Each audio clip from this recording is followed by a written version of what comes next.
Have you ever felt uncomfortable when someone loved you gently?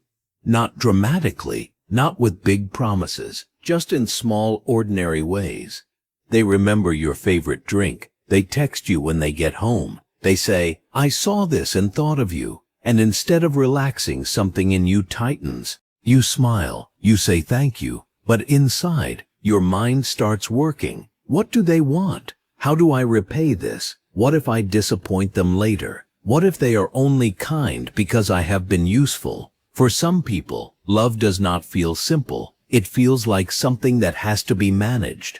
Like there is an invisible balance sheet running in the background. If someone gives you care, you feel pressure to give something back. If someone is patient with you, you feel afraid of becoming too much. If someone chooses you freely, a part of you wonders how long it will last. Not because you do not want love, but because love without a task feels unfamiliar. You know how to give, how to notice, how to help, how to become the person other people can lean on. But receiving love is different. Receiving asks you to stand still, to let someone care about you without immediately proving why they should. And that can feel strangely unsafe. Imagine someone says, "You are really easy to be around." Most people hear that as a compliment, but a part of you hears something else. Stay easy, stay calm, do not become difficult, do not need too much. Because if being easy is why they like you, then becoming honest feels like a risk. This is where the pattern often begins. Not always through obvious cruelty. Sometimes it begins in homes where love was present, but not always predictable. Affection came more easily when you were helpful, when you were calm, when you were successful, when you did not make life harder for anyone. You were praised for being mature, for not needing much, for understanding adults before you were old enough to understand yourself. People called you responsible, easy, a good kid. But sometimes being easy means you learned to disappear in a way people rewarded. You noticed when someone was tired. You changed your mood before anyone asked. You became careful with your needs. And slowly, without anyone saying it directly, you learned a rule: be useful, and you will be safer. Be easy, and you will be kept. Be needed, and you will not be left. Children do not learn love from explanations. They learn it from patterns. If care appears when you perform, you begin to connect love with performance.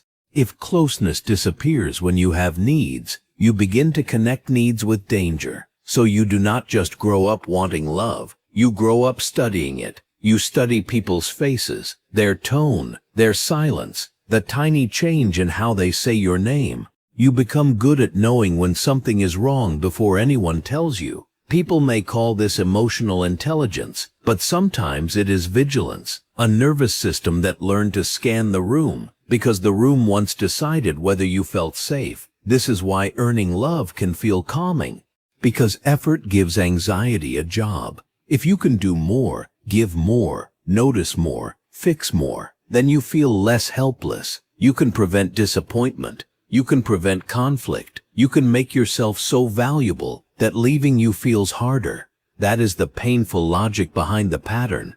It is not vanity. It is not weakness. It is protection. Feeling helpless in love is terrifying. When love once changed without warning, so you turn love into work. You become the reliable one, the understanding one, the one who does not ask for too much, the one who says, "It's okay," before anyone has apologized, the one who can feel hurt and still make the other person comfortable. There is a small moment that shows this clearly. Someone offers to help you. They say, "I can pick that up for you," or "You do not have to do this alone." And before you even think, you say, "No, it's okay." Not because it is okay, not because you do not need help, but because needing help feels like opening a door you are not sure you are allowed to open. You do not want to owe them. You do not want them to regret offering. You do not want your need to become the moment.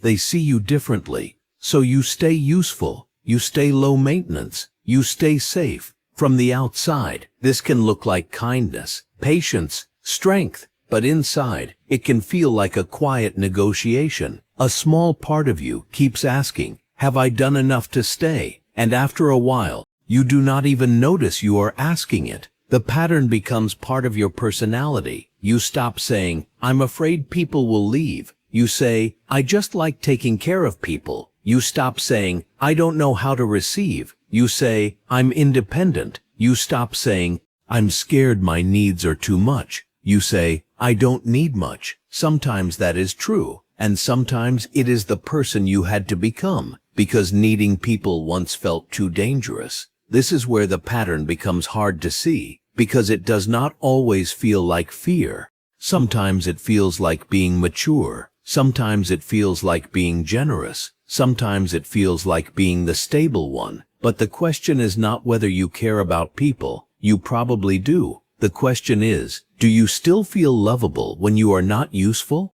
That is where many people feel the ache, because being needed feels familiar. Being loved feels exposed. When someone needs you, you know what to do. There is a role, a purpose, a reason to stay. But when someone simply loves you, there is nothing to solve, nothing to prove, nothing to manage. And without a job to perform, you feel vulnerable, almost suspicious, because if they love you for who you are, then you cannot control it by doing more. You cannot earn your way into certainty. You have to trust, and trust is the thing your nervous system never got to practice. This pattern can also shape who feels familiar. You may feel drawn to people who need you, people who are emotionally unavailable, people who make you work for small signs of affection, not because you enjoy pain, but because familiar love can feel safer than healthy love. If you had to earn closeness before, then earning closeness now feels normal. A calm, available person can feel strange, too easy, too quiet, too suspicious. You find yourself more comfortable chasing love than sitting inside it, because chasing has a script. You know how to try harder.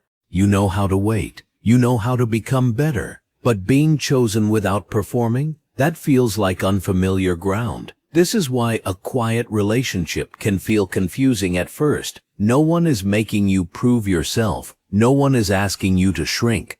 No one is rewarding you only when you are useful. And instead of peace, you feel restless. You wonder if something is missing. But sometimes what is missing is not love. It is the old anxiety, the chase, the test, the familiar feeling that you have to keep earning your place. This is why change is not as simple as telling yourself, "I deserve love." That sentence may be true, but if your nervous system learned the opposite for years, a sentence alone may not reach it. Real change is usually smaller. It begins when someone compliments you, and you do not immediately explain it away. It begins when someone offers help, and you pause before saying, "No, I'm fine." It begins when you have a need, and you do not shrink it before anyone responds. It begins when you notice the old rule speaking, "Be useful, be easy, be needed." Then you will be safe. And for the first time, you do not obey it right away. You simply notice it. That noticing matters, because the pattern loses some of its power when you can see it as a pattern, not as your identity. You are not too needy because you want care. You are not selfish because you want to receive. You are not difficult because you want love that does not require you to disappear. The part of you trying to earn love is not broken. It is tired. Tired of calculating. Tired of performing. Tired of becoming easier to keep. It does not need another reason to prove itself. It needs a different experience. One where care does not become debt. One where honesty does not become danger. One where being loved does not require you to become smaller first, because love that only feels safe when you are performing is not really peace. It is a contract your nervous system learned to call connection. And the question is not, how do I become more lovable? The quieter question is, who taught me that love had to be earned before it could be trusted?